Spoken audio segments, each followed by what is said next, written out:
What's up, guys? AB Trades here, back with another video. This video is going to be strictly how to chart in 2025, right? So I know you guys probably seen my other videos about psychology and all that. So how do you tie all those things up now when it comes to the charts, right? So this is arguably one of the easiest part of trading. So 80% of it is psychology, 20% is the actual charts, right? But most people are still clueless on how to find their areas, which are quite simple. So I'm going to show you guys exactly how I mark up my chart. So you guys could go ahead and grab this and apply it to any pair that you guys trade, or whether you trade indices, forex, futures, does not matter. I literally have traded all three of those different, industries, and I still have used the same exact way, because the way that I trade is simply on market structure and price action and understanding candlestick analysis, right? So looking on here, we're going to use US 30 today, right, as an example here to kind of show you guys exactly how I mark up my charts, right? So looking at US 30 here, right? So I like to start on higher time frames. So even though I'm not a swing trader, I'm not holding trades for days or weeks or months or any of that, I still like to start on the daily just to kind of get a overall understanding of where I am in this market. That is one of the most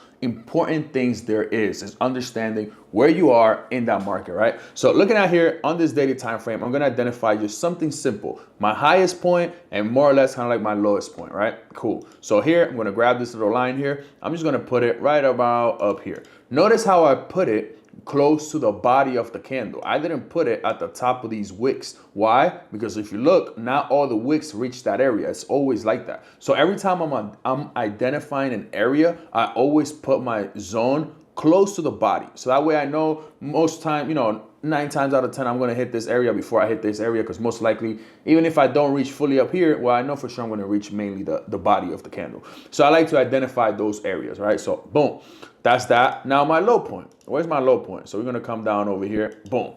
Right? So notice how I didn't put it at the bottom of this wick over here. So I didn't put it all the way down here. No, because if you guys look, none of these touched and none of these touched either. So I know I want to put it more or less around here.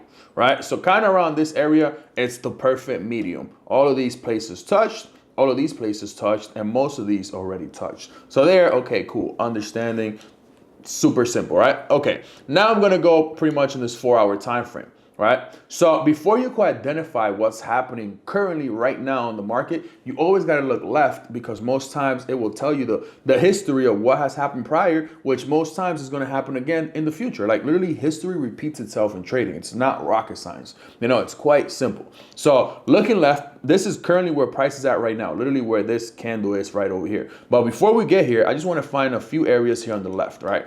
So what are areas that I like to find? Areas where I see price do a push, then have some type of retracement, whether that's to the downside or the upside, does not matter. Just a push and a retracement, right? What do I mean by that? So let me find this path tool right here, just to show you guys here, right?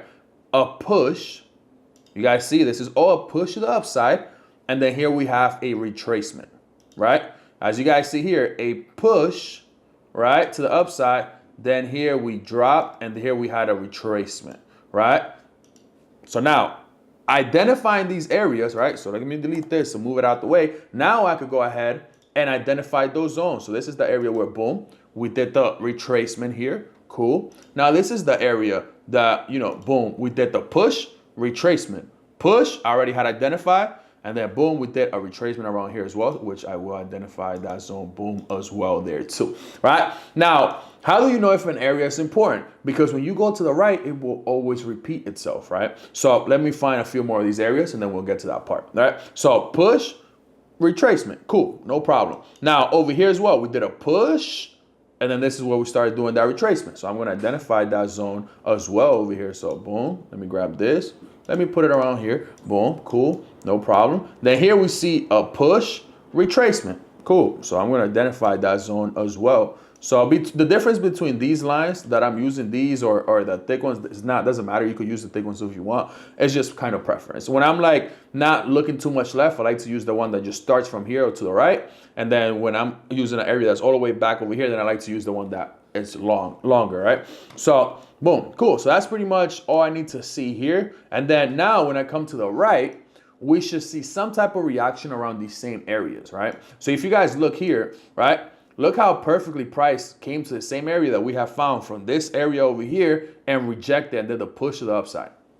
See that, right? Now, as well, we came back down, used this area more or less kind of like a support. If you guys see, these candles didn't fully like settle below this area. It's kind of like rejections, you could say, right? Rejections below this area, and then boom, back another push to the upside. So again, though, that's how you find these areas. Literally just always look left, and it will tell you the storyline of what more or less is going to happen in the future, right? So that's pretty much what I do on a 4-hour time frame. Now I come into the hourly time frame, right? So here I'm going to do the same exact thing. I'm looking for areas where I see price reject multiple times. So here, for example, right? So I could use this and I could identify this area. And why did I put this one at the wick? Because if you guys see, that's where most of these all touch. So you always want to find areas where they all touch. So this, we could even switch colors on it. So we could make this, let's say, blue, for example, right? Just so we know, okay, blue is the hourly time frame. Anything black is 4-hour, and obviously the 2 areas that are found in the daily. All right. So now we know, okay, once we start breaking into smaller time frames, we identify these areas by simply changing the color. So boom, blue is that. Okay, cool.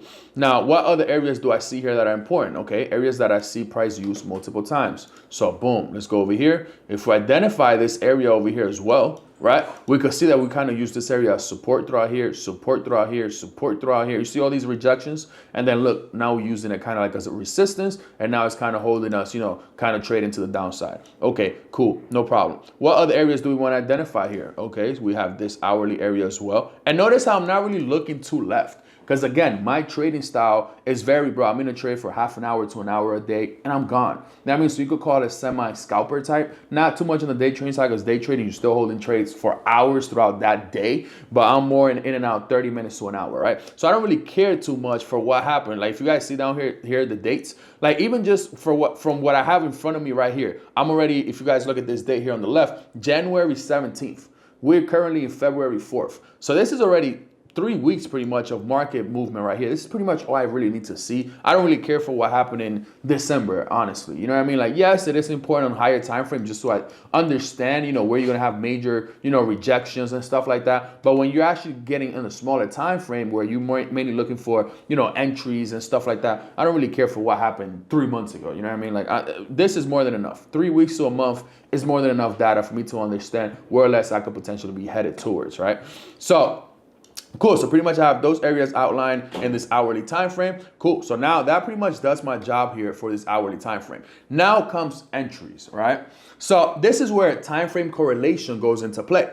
So time frame correlation is literally how the name says, time frame correlation. So you gotta see, okay, higher time frame, how does it correlate to the smaller time frames, right? So looking at this higher time frame, so 4-hour time frame here, right? So I see that we heavily rejected our previous higher highs, right? So if you guys see here, boom, we touched those same higher highs, rejected them. Okay, cool, no problem. We are still somewhat on a bullish market, even though we are rejecting that resistance up there. Why? Because if you guys remember on the daily time frame as well, right? Look, we're still holding this bullish structure. So if I go here, right, boom, go up here, pretty much we are still holding this bullish structure. It would have been a different case if we would have broken below this major structural point here, right? If we would have broken below that area, then yes, there would have been a different story. Since we perfectly rejected this area over here, support, and you know, important structure point right here, then we are still within this bullish structure. So me understanding that, you know, when I see price kind of rejecting up here, I can understand, okay, probably we're rejecting to kind of retrace and then from there move on to a higher high, right? That's very important. You got to understand where you are in the market, because that's what will make your life easy, bro. You know what I mean? So me understanding that, I see here, okay, right? So we did this push from this area that you guys saw in this higher time frame. Then we did this little drop here, kind of found support somewhere around here, and now we're pushing back up here. So what most likely you think this was? A retracement. You know what I mean? So most likely I know, okay, most likely we're probably going to break through these areas and go ahead and, you know, obviously I want to target previous areas first before I go ahead and target, you know, the unknown. But in this particular scenario, but, you know, at least you understand where you are in this market. And even if, let's say we do reject from here. So let's change this outcome here, right? So let's say that's not the outcome, right? Okay, so boom, we did this push from this area over here. Now we came down over here, rejected this area, so found resistance somewhere over here. Even if we come back down to here, let's say, we're still not in a bearish full market, bro. Like we're still in this bullish trend. This is just, again, a retracement to then go ahead and create a new higher high. So whichever one of these two scenarios that we just went over here, so whether it's this one, right, and then price comes here, and then from here we're gonna go back up to here, whichever one of these is. So let me change the color of these so that way you guys could kind of understand. Pretty simple here. Let me make it, I don't know, let's make it green. Okay, boom. So green and black, right? So let's say the green scenario where it's, okay, we found support here, cool. Now we're gonna go ahead and target this next area and then potentially create a new all-time high. That's one scenario. Or scenario number two, we're gonna reject from here too, and then potentially create a deeper retracement to then go ahead and create new all-time highs. It's simple as that. This is how you understand how to read the charts. Because once you understand where you are and what possibilities you have, you know how to come and attack that, right? That's all trading is. It's a game of probabilities. What has the highest probability of happening, right? In this case, for example, once price breaks through here, for example, since you guys see that it's rejecting right now, once it breaks through here, you know, okay, most likely this green scenario here is the one that's going to play out. That one has a higher probability. So I'm going to go ahead with that one. So now that I understand that's going to be the case, when I'm within here, I'm not looking for sales. That's already half of my job just became easier. Because why? Every single day you show up to trade, you have two options: buy, sell, right? So if I already eliminated one of them, my life is cake. Now I understand, okay, it's only buys from here. Okay, that's the only scenario that I'm going to focus on. So now when I go in a real small time frame, like a 5 minute, for example, let's say buys is going to be the case. Okay, once I see price, build some type of supports throughout here or whatever and start pushing to the upside, that's where I'm going to take my trade. Now I add candlestick analysis. What's candlestick analysis? Engulfing candles, double bottoms, double tops, bearish engulfing, bullish engulfing. Oh, that's the only four things you should focus on. Forget about all this other shit, rising star, all these other different scenarios there, bro, they do not matter. Engulfing candles and double bottoms and double tops. That's it. That in correlation with trend and in correlation with market structure is key. That right there will simplify your life times 100. So this was, pretty much what I wanted to show you guys. If you guys enjoyed this video, make sure to leave a like, comment down below what you guys think, what other videos you guys would like to see next. Make sure you subscribe to the channel because we're so close to 10K. So definitely should be our, soon target. And I love you all. Peace.